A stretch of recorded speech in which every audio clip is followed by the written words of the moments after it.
2월 1일 오늘 하나님의 말씀은 다니엘 9장 말씀입니다. 23절로 25절 말씀. 곧 네가 기도를 시작할 즈음에 명령이 내렸으므로 이제 네게 알리러 왔느니라. 너는 크게 은총을 입은 자라. 그런즉 너는 이 일을 생각하고 그 환상을 깨달을지니라.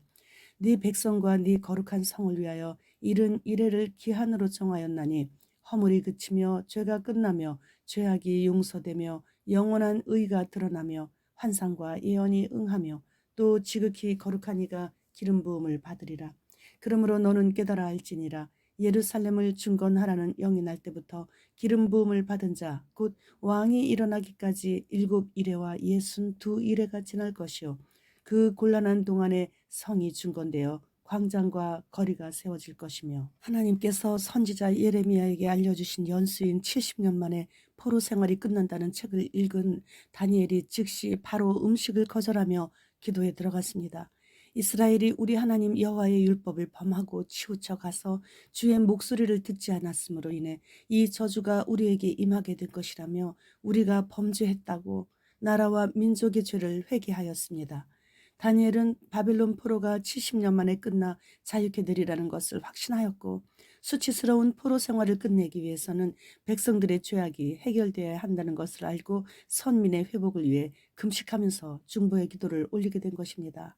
하나님께 불순종한 이스라엘이 하나님의 징계에 의한 포로 생활 가운데서도 회복의 은총을 간구하지 않았음을 회개하면서 선민의 회복과 예루살렘 성의 회복을 간절히 기도드리고 있습니다.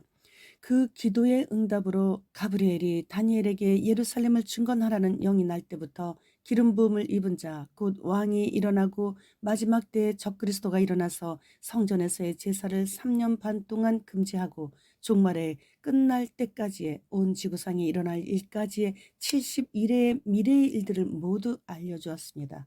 3절 말씀. 내가 금식하며 베옷을 입고 죄를 덮어쓰고 주 하나님께 기도하며 간구하기를 결심하고 이때 다니엘은 66년간의 포로 생활을 한 약 83세의 노인이었습니다.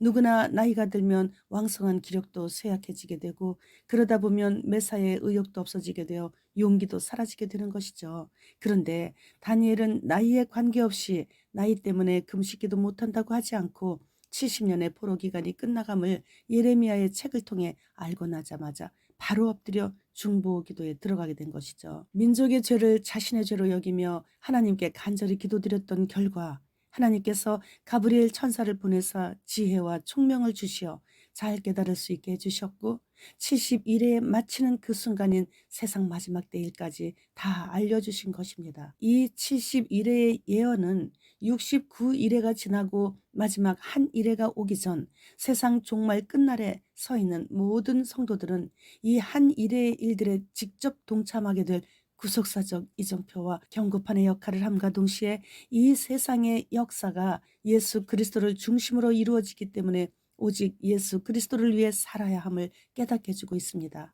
로마서 14장 8절 말씀. 우리가 살아도 주를 위하여 살고 죽어도 주를 위하여 죽나니 그러므로 사나 죽으나 우리가 주의 것이로다.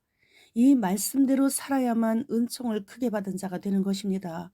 영혼에 빗대어 이 땅에서의 삶의 길이를 재어본다면 눈에도 보이지 않는 미세먼지보다 더 짧은 시간만 우리에게 주어진 것이죠.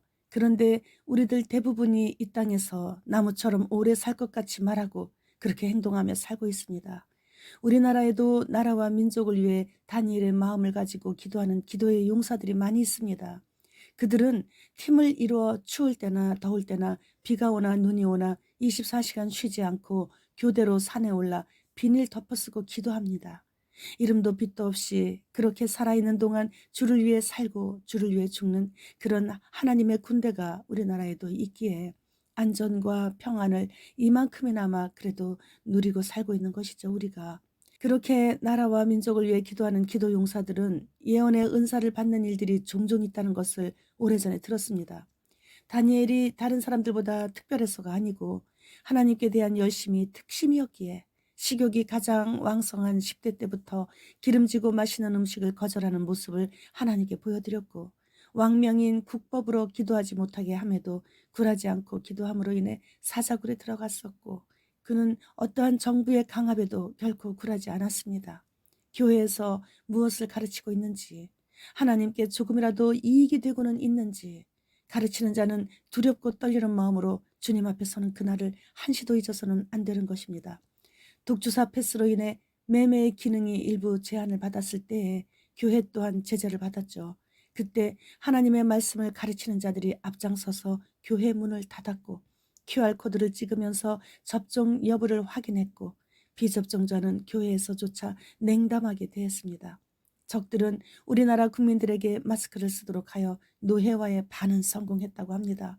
실외는 물론이고 이제는 실내에서도 부분적으로 풀린 지금 현 시점에서 아무도 없는 거리에서도 마스크를 착용하고 있고 혼자 운전하고 가면서도 마스크를 쓰고 나는 노예다라는 것을 은밀히 알려주고 있는 사람들이 자주 눈에 보이고 있습니다.